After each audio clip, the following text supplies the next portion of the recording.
Chapter 9 The Battle of Philippi. When the tidings of the assassination of Caesar were first announced to the people of Rome, all ranks and classes of men were struck with amazement and consternation. No one knew what to say or do. A very large and influential portion of the community had been Caesar's friends. It was equally certain that there was a very powerful interest opposed to him. No one could foresee which of these two parties would now carry the day, and, of course, for a time, all was uncertainty and indecision. Mark Antony came forward at once, and assumed the position of Caesar's representative and the leader of the party on that side. A will was found among Caesar's effects, and when the will was opened it appeared that large sums of money were left to the Roman people and other large amounts to a nephew of the deceased, named Octavius, who will be more particularly spoken of hereafter. Antony was named in the will as the executor of it. This and other circumstances seemed to authorize him to come forward as the head and the leader of the Caesar party. Brutus and Cassius, who remained openly in the city after their desperate deed had been performed, were the acknowledged leaders of the other party, while the mass of the people were at first so astounded at the magnitude and suddenness of the revolution which the open and public assassination of a Roman emperor by a Roman senate denoted, that they knew not what to say or do.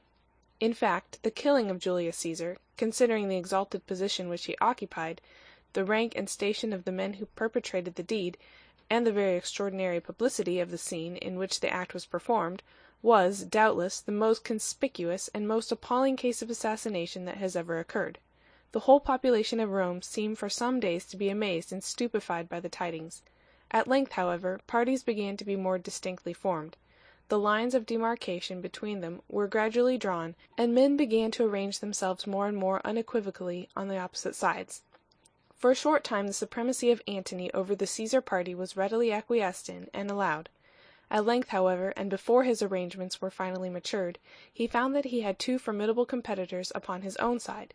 These were Octavius and Lepidus. Octavius, who was the nephew of Caesar, already alluded to, was a very accomplished and elegant young man, now about 19 years of age.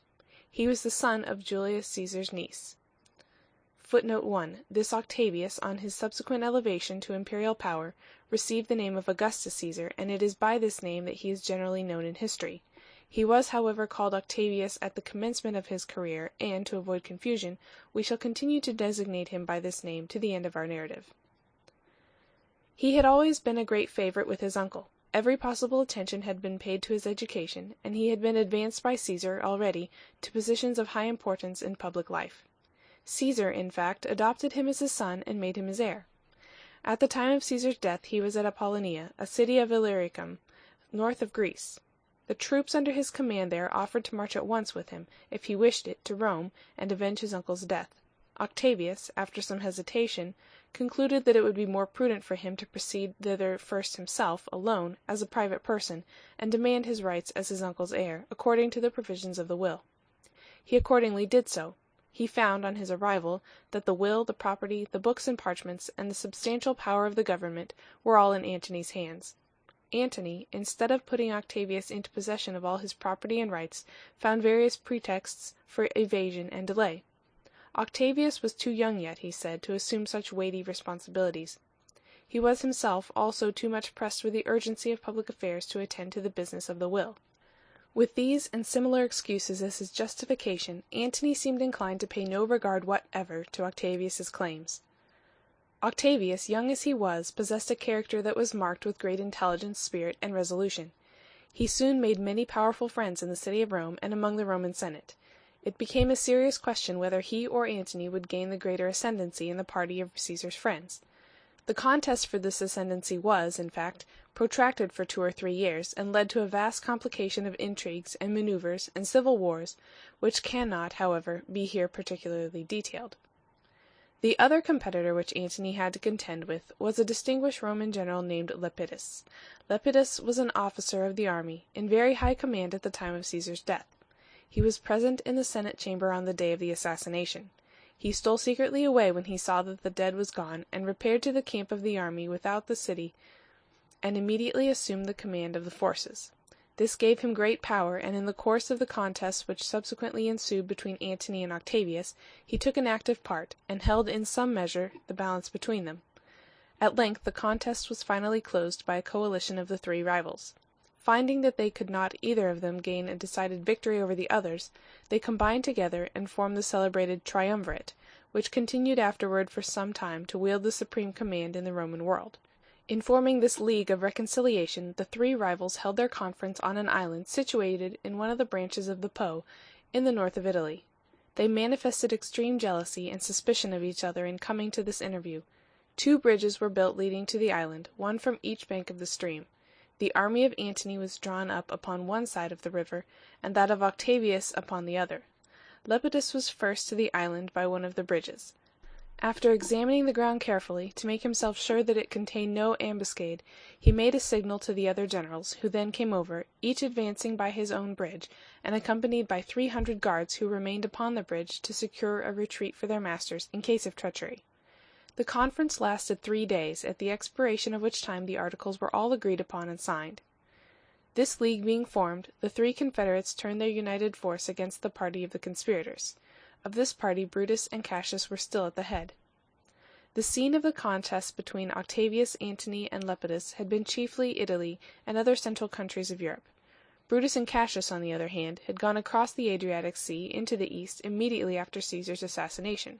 They were now in Asia Minor, and were employed in concentrating their forces, forming alliances with the various eastern powers, raising troops, bringing over to their side the Roman legions who were stationed in that quarter of the world, seizing magazines, and exacting contributions from all who could be induced to favor their cause. Among other embassages which they sent, one went to Egypt to demand aid from Cleopatra. Cleopatra, however, was resolved to join the other side in the contest. It was natural that she should feel grateful to Caesar for his efforts and sacrifices in her behalf, and that she should be inclined to favor the cause of his friends. Accordingly, instead of sending troops to aid Brutus and Cassius, as they had desired her to do, she immediately fitted out an expedition to proceed to the coast of Asia, with a view of rendering all the aid in her power to Antony's cause. Cassius, on his part, finding that Cleopatra was determined on joining his enemies, immediately resolved on proceeding at once to Egypt and taking possession of the country. He also stationed a military force at Taenarus, the southern promontory of Greece, to watch for and intercept the fleet of Cleopatra as soon as it should appear on the European shores. All these plans, however, both those which Cleopatra formed against Cassius, and those which Cassius formed against her, failed of accomplishment. Cleopatra's fleet encountered a terrible storm, which dispersed and destroyed it. A small remnant was driven upon the coast of Africa, but nothing could be saved which could be made available for the purpose intended. As for Cassius's intended expedition to Egypt, it was not carried into effect. The dangers which began now to threaten him from the direction of Italy and Rome were so imminent that, at Brutus's urgent request, he gave up the Egyptian plan, and the 2 generals concentrated their forces to meet the armies of the triumvirate, which were now rapidly advancing to attack them. They passed for this purpose across the Hellespont, from Sestos to Abydos, and entered Thrace. After various marches and countermarches, and a long succession of those maneuvers by which 2 powerful armies, approaching a contest, endeavor each to gain some position of advantage against the other, the various bodies of troops belonging, respectively, to the 2 powers, came into the vicinity of each other near Philippi. Brutus and Cassius arrived here first. There was a plain in the neighborhood of the city, with a rising ground in a certain portion of it. Brutus took possession of this elevation, and entrenched himself there. Cassius posted his forces about 3 miles distant near the sea. There was a line of entrenchments between the 2 camps, which formed a chain of communication by which the positions of the 2 commanders were connected. The armies were thus very advantageously posted. They had the river Strymon and a marsh on the left of the ground that they occupied, while the plain was before them, and the sea behind. Here they awaited the arrival of their foes. Antony, who was at this time at Amphipolis, a city not far distant from Philippi, learning that Brutus and Cassius had taken their positions in the anticipation of an attack, advanced immediately and encamped upon the plain. Octavius was detained by a sickness at the city of Dyrrachium, not very far distant. Antony waited for him. It was 10 days before he came. At length he arrived, though in coming he had to be borne upon a litter, being still too sick to travel in any other way. Antony approached, and established his camp opposite to that of Cassius, near the sea, while Octavius took post opposite to Brutus. The 4 armies then paused, contemplating the probable results of the engagement that was about to ensue. The forces on the 2 sides were nearly equal, but on the Republican side, that is, on the side of Brutus and Cassius, there was great inconvenience and suffering for want of a sufficient supply of provisions and stores. There was some difference of opinion between Brutus and Cassius in respect to what it was best for them to do. Brutus was inclined to give the enemy battle. Cassius was reluctant to do so, since, under the circumstances in which they were placed, he considered it unwise to hazard, as they necessarily must do, the whole success of their cause to the chances of a single battle. A council of war was convened, and the various officers were asked to give their opinions. In this conference, one of the officers having recommended to postpone the conflict to the next winter, Brutus asked him what advantage he hoped to attain by such delay. "If I gain nothing else," replied the officer, "I shall live so much the longer." This answer touched Cassius's pride and military sense of honor. Rather than concur in a council which was thus, on the part of one of its advocates at least, dictated by what he considered an inglorious love of life, he preferred to retract his opinion. It was agreed by the council that the army should maintain its ground and give the enemy battle. The officers then repaired to their respective camps. Brutus was greatly displeased at this decision. To fight the battle had been his original desire, and as his counsels had prevailed he was, of course, gratified with the prospect for the morrow. He arranged a sumptuous entertainment in his tent, and invited all the officers of his division of the army to sup with him. The party spent the night in convivial pleasures, and in mutual congratulations at the prospect of the victory which, as they believed, awaited them on the morrow. Brutus entertained his guests with brilliant conversation all the evening, and inspired them with his own confident anticipations of success in the conflict which was to ensue. Cassius, on the other hand, in his camp by the sea, was silent and desponding. He supped privately with a few intimate friends. On rising from the table he took one of his officers aside, and, pressing his hand, said to him that he felt great misgivings in respect to the result of the contest. "It is against my judgment," said he, "that we thus hazard the liberty of Rome on the events of one battle, fought under such circumstances as these. Whatever is the result, I wish you to bear me witness hereafter that I was forced into this measure by circumstances that I could not control. I suppose, however, that I ought to take courage, notwithstanding the reasons that I have for these gloomy forebodings. Let us, therefore, hope for the best, and come and sup with me again tomorrow night. Tomorrow is my birthday." The next morning the scarlet mantle, the customary signal displayed in Roman camps on the morning of a day of battle, was seen at the tops of the tents of the two commanding generals, waving there in the air like a banner. While the troops, in obedience to the signal, were preparing themselves for the conflict, the two generals went to meet each other at a point midway between their two encampments, for a final consultation and agreement in respect to the arrangements of the day. When this business was concluded, and they were about to separate, in order to proceed each to his own sphere of duty, Cassius asked Brutus what he intended to do in case the day should go against them. "We hope for the best," said he, "and pray that the gods may grant us the victory in this most momentous crisis. But we must remember that it is the greatest and the most momentous of human affairs that are always the most uncertain, and we cannot foresee what is today to be the result of the battle. If it goes against us, what do you intend to do? Do you intend to escape or to die?" "When I was a young man," said Brutus in reply, "and looked at this subject only as a question of theory, I thought it wrong for a man ever to take his own life. However great the evils that threatened him, and however desperate his condition, I considered it his duty to live, and to wait patiently for better times. But now, placed in the position in which I am, I see the subject in a different light. If we do not gain the battle this day, I shall consider all hope and possibility of saving our country forever gone, and I shall not leave the field of battle alive." Cassius, in his despondency, had made the same resolution for himself before, and he was rejoiced to hear Brutus utter these sentiments. He grasped his colleague's hand with a countenance expressive of the greatest animation and pleasure, and bade him farewell, saying, "We will go out boldly to face the enemy, for we are certain either that we shall conquer them, or that we shall have nothing to fear from their victory over us." Cassius's dejection, and the tendency of his mind to take a despairing view of the prospects of the cause in which he was engaged, were owing, in some measure, to certain unfavorable omens which he had observed. These omens, though really frivolous and wholly unworthy of attention, seem to have had great influence upon him, notwithstanding his general intelligence, and the remarkable strength and energy of his character. They were as follows. In offering certain sacrifices, he was to wear, according to the usage prescribed on such occasions, a garland of flowers, and it happened that the officer who brought the garland, by mistake or accident, presented it wrong side before him. Again, in some procession which was formed, and in which a certain image of gold, made in honor of him, was borne, the bearer of it stumbled and fell, and the image was thrown upon the ground. This was a very dark presage of impending calamity. Then a great number of vultures and other birds of prey were seen for a number of days before the battle, hovering over the Roman army, and several swarms of bees were found within the precincts of the camp. So alarming was this last indication that the officers altered the line of the entrenchments so as to shut out the ill-omened spot from the camp. These and other such things had great influence upon the mind of Cassius, in convincing him that some great disaster was impending over him.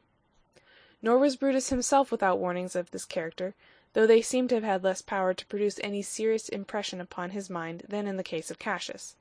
The most extraordinary warning which Brutus received, according to the story of his ancient historians, was by a supernatural apparition which he saw, some time before, while he was in Asia Minor. He was encamped near the city of Sardis at that time.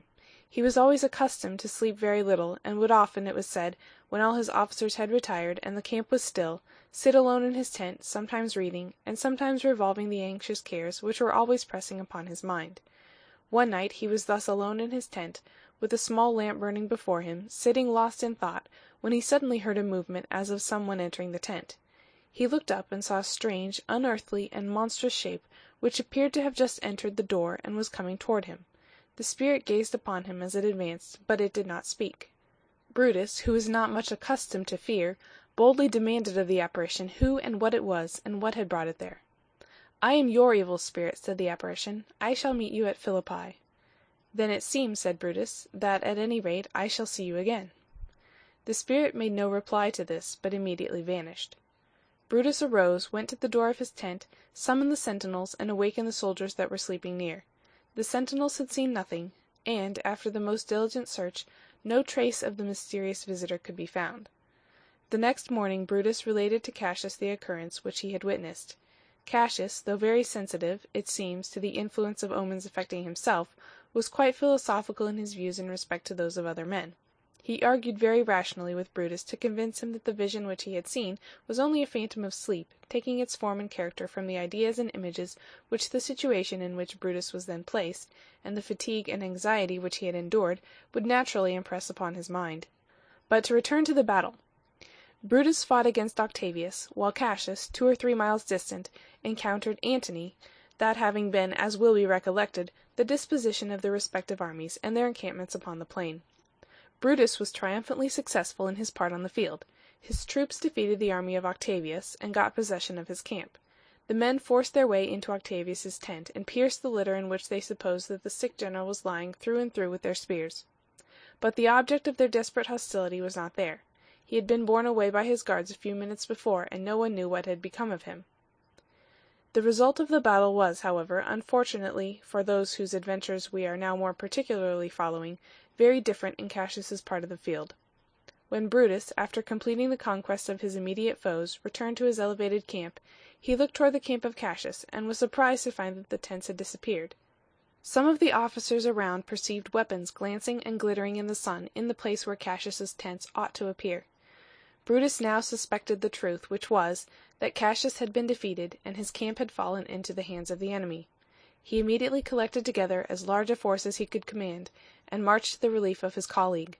He found him at last, posted with a small body of guards and attendants, upon the top of a small elevation to which he had fled for safety. Cassius saw the troop of horsemen which Brutus sent forward coming toward him, and supposed that it was a detachment from Antony's army advancing to capture him. He, however, sent a messenger forward to meet them, and ascertain whether they were friends or foes. The messenger, whose name was Titinius, rode down. The horsemen recognized Titinius, and, riding up eagerly around him, they dismounted from their horses to congratulate him on his safety, and to press him with inquiries in respect to the result of the battle and the fate of his master. Cassius, seeing all this, but not seeing it very distinctly, supposed that the troop of horsemen were enemies, and that they had surrounded Titinius, and had cut him down or made him prisoner. He considered it certain, therefore, that all was now finally lost. Accordingly, in execution of a plan which he had previously formed, he called a servant named Pindarus, whom he directed to follow him, and went into a tent which was near. When Brutus and his horsemen came up, they entered the tent.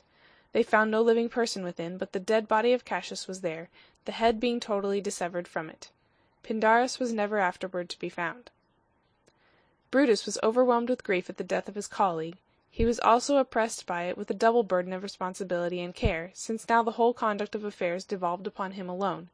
He found himself surrounded with difficulties which became more and more embarrassing every day.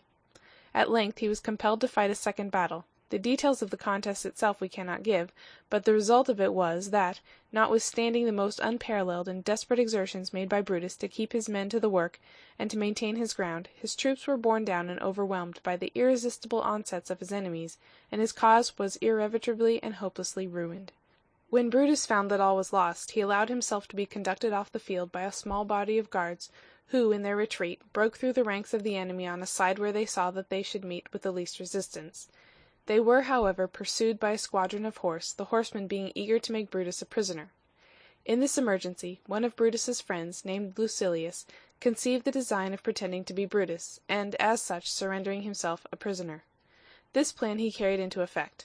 When the troop came up, he called out for quarter, said that he was Brutus, and begged them to spare his life and to take him to Antony. The men did so, rejoicing at having, as they imagined, secured so invaluable a prize. In the meantime the real Brutus pressed on to make his escape. He crossed a brook which came in his way, and entered into a little dell, which promised to afford a hiding-place, since it was encumbered with precipitous rocks and shaded with trees. A few friends and officers accompanied Brutus in his flight. Night soon came on, and he lay down in a little recess under a shelving rock, exhausted with fatigue and suffering. Then, raising his eyes to heaven, he imprecated, in lines quoted from a Greek poet, the just judgment of God upon the foes who were at that hour triumphing in what he considered the ruin of his country. He then, in his anguish and despair, enumerated by name the several friends and companions whom he had seen fall that day in battle, mourning the loss of each with bitter grief. In the meantime, night was coming on, and the party, concealed thus in the wild dell, were destitute and unsheltered. Hungry and thirsty, and spent with fatigue as they were, there seemed to be no prospect for them of either rest or refreshment. Finally, they sent one of their number to steal softly back to the rivulet which they had crossed in their retreat, to bring them some water. The soldier took his helmet to bring the water in for want of any other vessel. While Brutus was drinking the water which they brought, a noise was heard in the opposite direction. 2 of the officers were sent to ascertain the cause. They came back soon, reporting that there was a party of the enemy in that quarter. They asked where the water was which had been brought. Brutus told them that it had all been drunk, but that he would immediately send for more. The messenger went accordingly to the brook again, but he came back very soon, wounded and bleeding, and reported that the enemy was close upon them on that side too, and that he had narrowly escaped with his life. The apprehensions of Brutus's party were greatly increased by these tidings. It was evident that all hope of being able to remain long concealed where they were must fast disappear. One of the officers, named Statilius, then proposed to make the attempt to find his way out of the snare in which they had become involved. He would go, he said, as cautiously as possible, avoiding all parties of the enemy, and being favored by the darkness of the night, he hoped to find some way of retreat. If he succeeded, he would display a torch on a distant elevation which he designated, so that the party in the glen, on seeing the light, might be assured of his safety. He would then return and guide them all through the danger, by the way which he should have discovered. This plan was approved, and Statilius accordingly departed. In due time the light was seen burning at the place which had been pointed out, and indicating that Statilius had accomplished his undertaking. Brutus and his party were greatly cheered by the new hope which this result awakened. They began to watch and listen for their messenger's return. They watched and waited long, but he did not come. On the way back he was intercepted and slain. When at length all hope that he would return was finally abandoned, some of the party, in the course of the despairing consultations which the unhappy fugitives held with one another, said that they must not remain any longer where they were, but must make their escape from that spot at all hazards. Yes, said Brutus, we must indeed make our escape from our present situation, but we must do it with our hands, and not with our feet. He meant by this that the only means now left to them to evade their enemies was self-destruction. When his friends understood that this was his meaning, and that he was resolved to put this design into execution in his own case, they were overwhelmed with sorrow. Brutus took them one by the hand, and bade them farewell. He thanked them for their fidelity in adhering to his cause to the last, and said that it was a source of great comfort and satisfaction to him that all his friends had proved so faithful and true. I do not complain of my hard fate, he added, so far as I myself am concerned. I mourn only for my unhappy country. As to myself, I think that my condition even now is better than that of my enemies, for though I die, posterity will do me justice, and I shall enjoy forever the honor which virtue and integrity deserve, while they, though they live only to reap the bitter fruits of injustice and tyranny. After I am gone, he continued, addressing his friends, as before, think no longer of me, but take care of yourselves. Antony, I am sure, will be satisfied with Cassius's death and mine.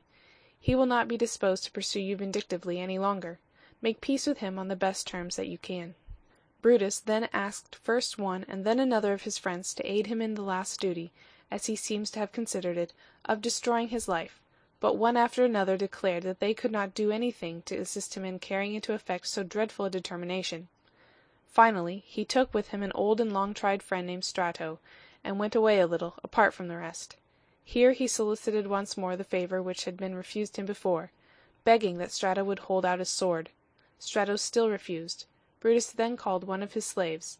Upon this, Strato declared that he would do anything rather than that Brutus should die by the hand of a slave. He took the sword, and with his right hand held it extended in the air. With the left hand he covered his eyes, that he might not witness the horrible spectacle. Brutus rushed upon the point of the weapon with such fatal force that he fell and immediately expired. Thus ended the great and famous battle of Philippi, celebrated in history as marking the termination of the great conflict between the friends and the enemies of Caesar, which agitated the world so deeply after the conqueror's death. This battle established the ascendancy of Antony, and made him for a time the most conspicuous man, as Cleopatra was the most conspicuous woman, in the world. End of chapter 9.